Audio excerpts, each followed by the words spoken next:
రాష్ట్రపతిగా ఉన్నప్పుడు ఆయన విద్యార్థులు మరియు స్నేహితులు అతన్ని పుట్టినరోజు జరుపుకోమని అభ్యర్థించారు.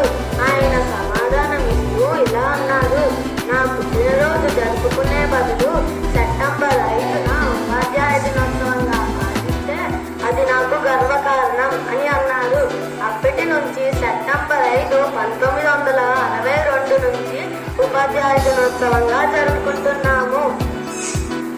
భారతంలోనికి ఉపాధ్యాయులే రూపకర్తలు.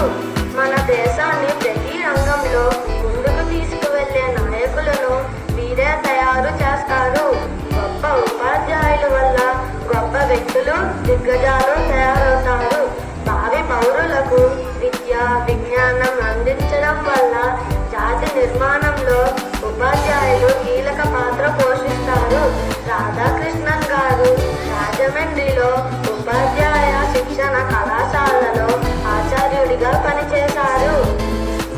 డాక్టర్ సర్వేపల్లి రాధాకృష్ణన్ గారికి భారత ప్రభుత్వం 1969న భారతరత్న పురస్కారంతో పురస్కరించారు.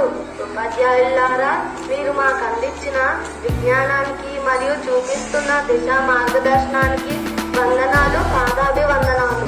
మరొకసారి ఇక్కడున్న ఉపాధ్యాయులందరికీ ఉపాధ్యాయ దినోత్సవం శుభాకాంక్షలు. Respected principal, teachers and students, myself Deepika from grade 10. Today I am going to deliver a speech about our teachers. Today we celebrate Teachers Day not only just for the sharing knowledge for us, but also for the encouragement and kindness you give to us.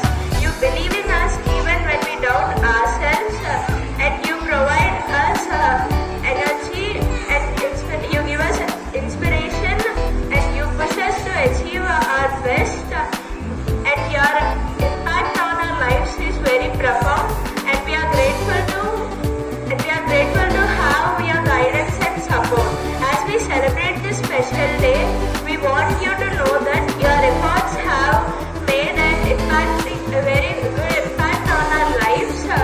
We are better students and better people because of you. Teachers are not just educators, they are mentors, guides and source of our inspiration.